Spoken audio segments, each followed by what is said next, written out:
ఓం శ్రీ గురుభ్యో నమః. భగవద్భక్తులందరికీ విశ్వావసు నామ సంవత్సర శుభాకాంక్షలు. ఈరోజు వైశాఖ శుక్ల ద్వాదశి శుక్రవారము ద్వాదశి కలిసి వస్తే శ్రీ మహాలక్ష్మికి ఎంతో ప్రీతికరమైన రోజు. ఈరోజు అమ్మవారిని లక్ష్మీ సహస్రనామాలతో కానీ, శ్రీ సూక్తంతో కానీ, లేక కనకధారా స్తోత్రము కానీ పూజించిన, సేవించిన, అర్చించిన సకల శుభాలు కలుగుతాయి. ఇంకా వైశాఖ పురాణంలో ఈరోజు పార్వతీ కళ్యాణము, సుబ్రహ్మణ్యోత్పత్తి అనే కథలు గురించి ఉన్నాయి. ఆ కథలను గురించి ఇప్పుడు తెలుసుకుందాము. నచ్చిన వారు లైక్ చేసి, షేర్ చేసి, సబ్స్క్రైబ్ చేసుకోండి.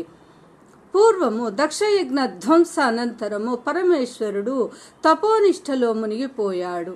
ఇక తారకాసురుడనే రాక్షసుడు పార్వతీ పరమేశ్వరులకు కళ్యాణం జరగదని, వారికి కొడుకు పుట్టడని, కేవలము శివపుత్రుని చేతిలో మాత్రమే తనకు మరణం సంభవించాలని బ్రహ్మదేవుడి వద్ద వరం కోరుకున్నాడు.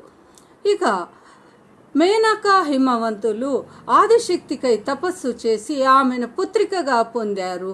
ఆమె పార్వతీదేవి దినదినాభివృద్ధి చెందుతూ 16 కళలతో శోభిస్తూ పరమేశ్వరుని తన బాల్యము నుండి అర్చిస్తూ సేవిస్తూ ఉన్నది.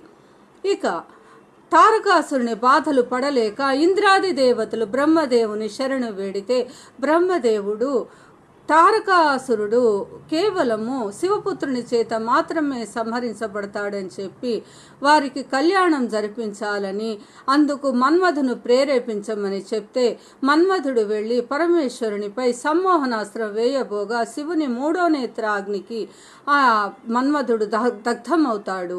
ఇక ఆ తరువాత పార్వతీదేవి విరక్తి చెంది తాను పరమేశ్వరునికై తపస్సు చేయని ఆరంభించింది. కొన్నాళ్ళు పత్ర పుష్పాలు లేక, ఫలములు కూడా తీసుకోక, ఇంకా కొన్నాళ్ళు వాయుభక్షణం మాత్రమే చేస్తూ కేవలం చంద్రకిరణములని ఆమె ఆహారంగా స్వీకరిస్తూ చివరకు పంచాగ్నుల మధ్య తీవ్రమైన తపస్సు చేస్తే అప్పుడు పరమేశ్వరుడు ప్రత్యక్షమై తాను వివాహం ఆడటానికి ఒప్పుకుంటే మేనకా హిమవంతులు పార్వతీ పరమేశ్వరుల కళ్యాణం జరిపించారు.